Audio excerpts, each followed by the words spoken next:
afternoon, everyone, and welcome to What the Why with Barbara Ann. If you haven't seen us before, our show features conversations with diverse leaders from all walks of life about why they do what they do and how they figured things out. Maybe you're sick and tired of feeling sick and tired, or you feel stuck and want to get unstuck in your business, job, or life. All of our guests have something in common with you. At some point in their lives, they felt similarly, and today is no exception. Please join me in welcoming Sarai Romero to our show today. Growing up, Sarai watched her parents go from factory job to factory job, knowing that was not what she wanted for herself. As a dreamer, in the literal and figurative sense, it was also very important to her to be able to give back to her community. In the past several years, we've seen a lot of injustices toward people of color and women. Many companies pledged to start or increase their diversity, equity, and inclusion efforts, and she decided she wanted to join a company that is committed to change, that would allow more people of color, women, and the disabled community, and others to have more opportunities for growth, better pay, and a fighting chance. While working on her bachelor's degree in communications, Sarai also studied gender inequality, racial inequity, and how to become a company that is more diverse and accepting of the differences that we all have to offer. These classes ignited a fire in her and led her to pursue a role in a diversity, equity, and inclusion position. It's also how she found her why. Sarai was accepted into the RVN Fellowship Program, which we're going to talk a little bit with her about. With the help of RVN, she tapped into her full potential and began pursuing her passion. During the fellowship, she was paired with me and Joe Colantonio, a friend of our show, as her leadership cohort facilitators. But she continued on as a coachee and mentee with me, and a few months later, she joined Purpose-Filled Solutions and Evolutions as an intern. After assisting with the overhaul of our DEI program, which you're also going to hear more about, that internship turned into a critical consulting role with our organization. She ultimately graduated from Southern New Hampshire University, SNHU, with a bachelor's in communications, and she's co-leading the first publicly available offering of our new course, Paving the Way to Civility, Inclusion, Equity, and Diversity. In addition to being incredibly proud to call her team member and colleague, I'm very excited Sarai is able to join us via Zoom from Wisconsin. So without further ado, please welcome Sarai to our show. So, yay! Round of applause for you. They're a big audience. So after I read through all of that, I know your story is a very interesting one, and one that is both unique and common with so many young people. But when you were little, I don't know that you saw yourself leading the overhaul of a significant shift in how we talk about inclusion, equity, and diversity. So what did little Sarai want to be when she grew up? I wanted to be everything.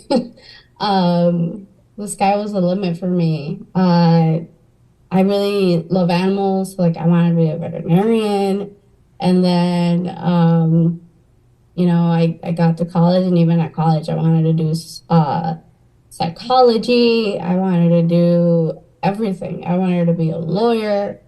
Um, I think for the most of the part of my life, I didn't know what impact the color of my skin had on my opportunities, and I also didn't understand my immigration status. Like my parents never sat down and talked to me and said, you don't have a social security number.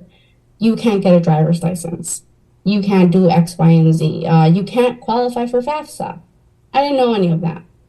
And it didn't hit me until junior year of high school where I was like, I had to make a really big decision on, do I stay in a school where I'm not gonna go to college, or do I move? Do I make the move? So I wanted to do a lot of things, and I think I was in a bubble where my parents didn't really talk about the impact of, living in the United States as an immigrant.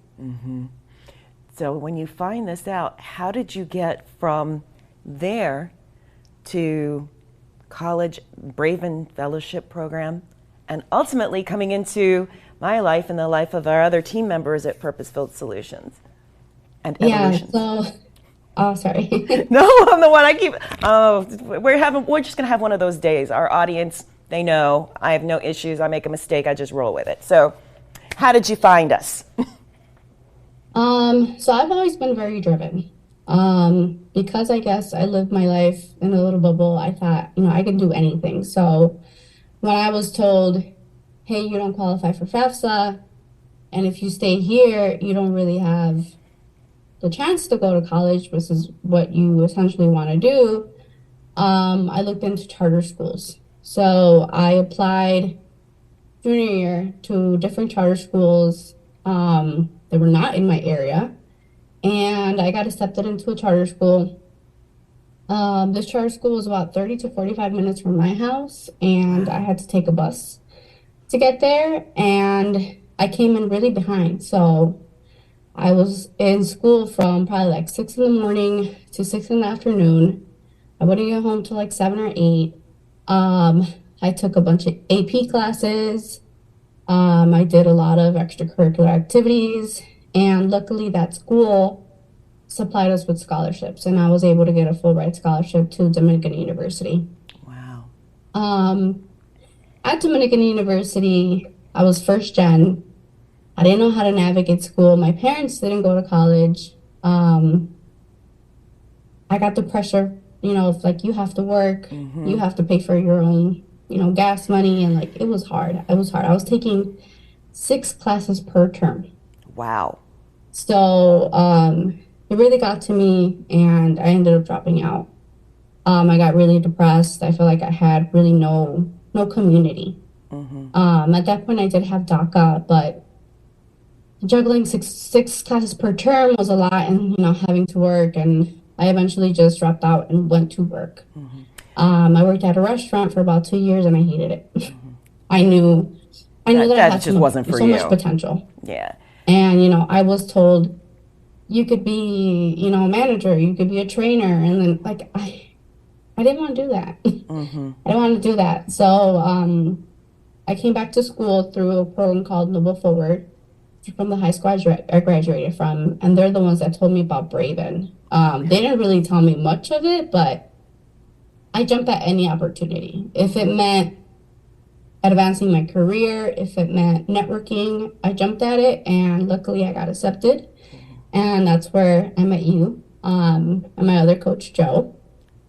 And during this time, I was taking courses that really centered around work culture and how to make it more inclusive. And I always knew I wanted to give back to my own community, and why not give back to all the communities that really need that help. And that's how I landed in Yeah. your company. Yay! And we're so much better for it. For those who might not know, and our audience is a pretty well informed audience, but for those who might not know, what is the DACA program? So it was implemented by Barack Obama when he was president, and basically he gave a work permit to any immigrant child that was brought here before the age of 18. Mm-hmm. And it gives you protected status. How, not protected status, you don't have status. It gives you some type of protection so that you don't get deported, Mm-hmm. and you're able to work.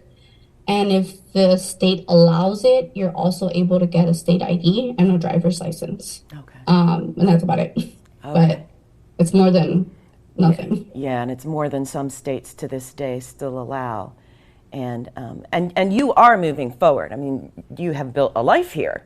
You've gone to school. On your LinkedIn, you talk about being a proud mommy to an adorable little boy named Nathan. But soon, you have another addition joining you, which is one of the many reasons why you're zooming in from Wisconsin. But so you're going to be the proud mommy of 2. And you and your husband, so while you are parents, you're both in school full time, and you're going through this Braven Fellowship program, which is an added level of intensity and study. So for our audience that doesn't know what the Braven program is, can you give us a little bit of an overview of that? Yeah, so with Braven, I really like what they're doing. They're providing all these resources, but for primarily people of color or people that were brought up in communities that didn't have enough resources. So what they did for us is we took courses on how to network, um, how to navigate school, where to find your community. If you need help, with FAFSA or how to pay for school, they give you that information. Like where in school can you get that support? And then we also, at the end, we had the capstone challenge, which we work with a company, so they supply us a problem. They give us, our company is at a stall. How do we fix this? Like, how do we diversify our own team? How do we make sure we're inclusive? So, in your cohort, you have about 4 to 6 people, maybe a little bit more of other students, where we come up with a solution and then we go and we present it to the company. So, not only are we seeing what it's like to work for a company, but we're networking. And they're giving us more opportunities to get into a company and build these networks. And we do mock interviews with companies as well, which that's also an opportunity to network. So it gives you all of that knowledge that you didn't have growing up. I didn't know how to do a mock interview. I had never done a mock interview. I did not know how to network. Nobody told me how to network. My parents, like Barbara Ann mentioned, have always worked at factories. They never taught me financial literacy. They never taught me how to navigate, a professional world. And Braven does that. And after that, they still support you and they send you a newsletter with opportunities. And you can also do a mentorship program where they pair you with a professional in your field. Yeah, and interestingly, I have continued with the program, although yours is the only leadership cohort that I've done. You guys ruined it for us. The group was so amazing. But no, actually, I have a Braven mentee right now who is a young Asian woman who goes to Harvard, and we've decided to continue to be mentors and mentee as she continues her school journey. So at the conclusion of Braven, and at the conclusion of your college career, we stayed in touch. So believe it or not, it's time for a commercial break. And when we come back, we're going to talk about how that staying in touch turned into Sarai being one of the most important members of our team and the program that we're launching on June 2nd and 3rd.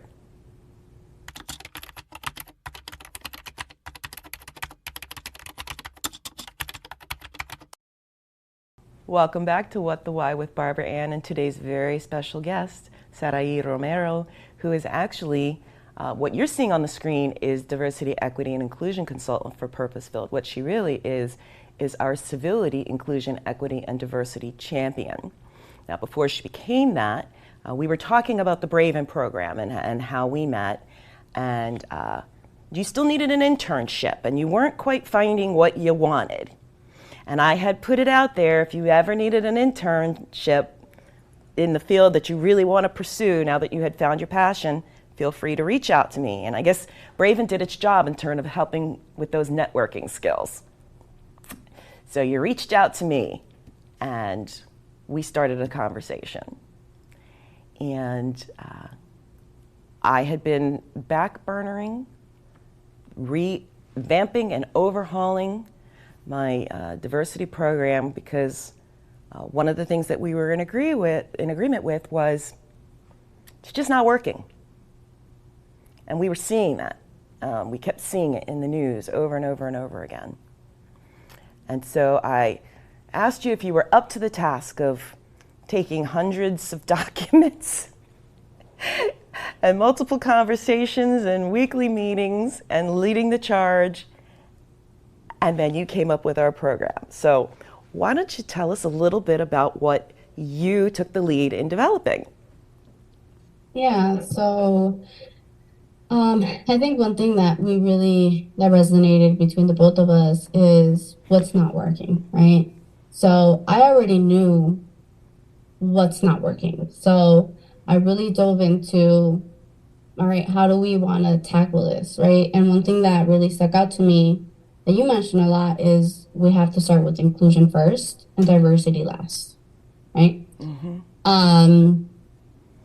And I saw it. I did an externship with a big company, and they're like, we're so diverse. And like, I didn't see it. Mm-hmm. I didn't see the diversity. And even then, um, it's not about diversifying, it's about being inclusive first and fixing what's wrong with your company first, and then bring in the diverse Mm-hmm. group. And a lot of people, the misunderstanding with diversity is they think bring in more Latinas, bring in more Black women, and that's not diversity. Diversity is people with different body sizes, people with different disabilities, people of different ages. That's diversity. There's a lot of things that make us diverse. So that's really what we wanted, what I wanted to focus on in this training program. But also, one thing that really stuck out to me that I hadn't seen in any other training program or anybody else really talk about was mental health. Yes. Um, with the pandemic, we saw a lot of people just spiral, and a lot of people lost employees. They continue to lose employees Mm-hmm. because they're not prioritizing their employees' mental health. And that comes with neurodivergence. There's people that are neurodivergent, and they don't they don't feel like they belong, and companies are not focusing on that Mm-hmm. either. And so I think that was initially the main focus of it is mental health. Let's first focus on that, then let's focus on everything else that makes people diverse. Mm-hmm. And then we figured out that there's intersectionalities. People Yes. can, I can be a woman of color, but also be, you know, come from a wealthy background, or Yes. I can come from middle income or poverty, so Mm-hmm. there's many things that impact people, and I don't see that a lot in Yeah. other training programs. I don't see all the facets that really encompass diversity. Absolutely. And, as someone who's been working in this space since it was originally just called diversity, a long time ago, I think one of the things that impressed me most and how I knew you were the right person is when you were given carte blanche to put together a program that you felt would be most effective in tackling the issues. I mean, you are Latina, you're DACA, you're female, pregnant, with a mom, a sister. You've seen so many different things, and you were able to look at the scope of everything and say, you know what, we've got a mental health crisis that needs to be addressed as part of all of this. And that was the first thing that we included. And then we subsequently added civility as a component of our program, because of how society has gotten so polarized, and how it has been brought into the workplace. But I was blown away that, there are still a lot of people out there talking about race, or gender, and they're not talking about religion. And to your point, yes, I am a mixed race Black female who is permanently partially disabled, but I am more privileged than a lot of other people. And so we go down we have what we describe a very important and necessary conversation about everything from colorism to race to societal status to even our accents. I mean, we pretty much leave no stone unturned. And someone's at the front door doorbell. Somebody wants to join us live, but that's okay. What's really great, I think, though, with what we've come up with is a program that addresses the foundation of a company or even a family, because there are families that are grappling with this, deals with addressing everybody feeling included, then addressing the equity and making sure that the people who are already part of that group are equitably treated, and then bringing in the diverse candidates, because otherwise we run into this issue with confirmation bias when everything falls apart. And you sent me some recent information about some statistics, which I thought was really interesting in terms of even the diversity of diversity officers. And it surprised me at how little diversity there actually is among those who are leading the charge for diversity. And so it's really great that you've decided, as a younger person, to champion the causes in this space. As you move forward and as we approach our time, what advice would you give to someone else who's considering taking this path or this road less traveled? I think that the advice I'd give to that person is you're going to make mistakes. And I think that's what really scares people about going into this career field, or even just having that conversation, is saying the wrong thing. It's asking the wrong question, right? But those conversations are needed. They're important. We need to be uncomfortable in order to understand other people. We're not going to know everything. And I think that's the beauty of the world, right? Is that we all come from different places. We all come from different cultures, different backgrounds. We were brought up differently. There's so many things that make people different, and that's the beauty of it. And we can't learn if we don't ask. We can't grow if we don't put ourselves in these uncomfortable situations. So it's important to sit down and have that conversation. It's important to sit down and say, why do I have these thoughts? Where are these unconscious biases coming from? Why do I look at you and feel like you should speak a certain way? Why do I think that I should be a certain way? I think that society has really given us this false image of what people are supposed to be. I used to be told, you're so well-spoken. Your English is so perfect. And I used to be so like enamored with that. I used to take pride because I read a lot. I read a lot of books, and that's how I expanded my words, and that's how I guess deleted my accent. It comes out sometimes, but I worked a lot to erase that part of me. And now I understand that I was erasing myself, who I was. And it's not until I sat down and really thought about it, and really thought about, why do I think that being well-spoken means that I'm more educated? So it's this idea that people with accents are not educated. So I just think that we have to sit with it. It's not going to be easy. It might bring up some emotions that we might have just like piled on and, you know, put them in deep, but it's important because that's how we can be able to live with other people and accept that other people are going to be different. They're going to speak differently than us. They're going to look differently than us. That's just the only way it's going to happen, is if we sit down and look at it in the face and really like, confront it. And you're right. It takes getting uncomfortable to change. And so, believe it or not, we're at time. So, thank you for being a guest on our show. In addition to being able to reach you through our company, which the contact information will be up, what's a good way for people to connect with you if they'd like to?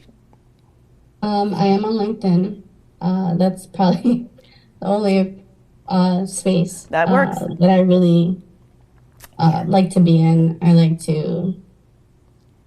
I don't like social media. That's all right. We talk about that in our class too, and paving the way to civility, inclusion, equity, and diversity. Otherwise, seeds a better way of being in work and in life. So thank you again, and we'll have to have you come back and talk about how we're changing the conversation in a few months as we start doing so. As for upcoming guests, we're going to actually take a little bit of a break, a couple weeks off for some personal reasons in the Memorial holiday because of the way our taping schedule runs. So you're going to enjoy some hand-picked reprises of a few episodes that I'm going to select. But when we return, we're pleased to announce that we have some exciting guests lined up for you, including Chet Highsmith, the owner of Paint In with Chet, wellness advocate Dominique Nicole, and LaQuanda McCullum, a Worth Advocate TV show host and founder of I Do To Me, as well as many others. Please believe me when I say you really don't want to miss what any of our future guests have to say about their journeys. And if you missed any of our past guests and want to check out what they had to say, you can catch all of Season 1 and Season 2 of What the Why on the What the Why page on demand for RVN Television's website, as well as Roku. You have so many viewing choices these days. So many viewing choices. So thank you very much for watching our show, and please tell a friend or colleague about us. As a reminder, What the Why airs on Tuesdays and Thursdays at 1 p.m. and then on Mondays again at 3:30 p.m. And all of those times are Eastern Daylight Time. We're also available on demand through RVN Television and Roku, as well as some other platforms now and coming soon.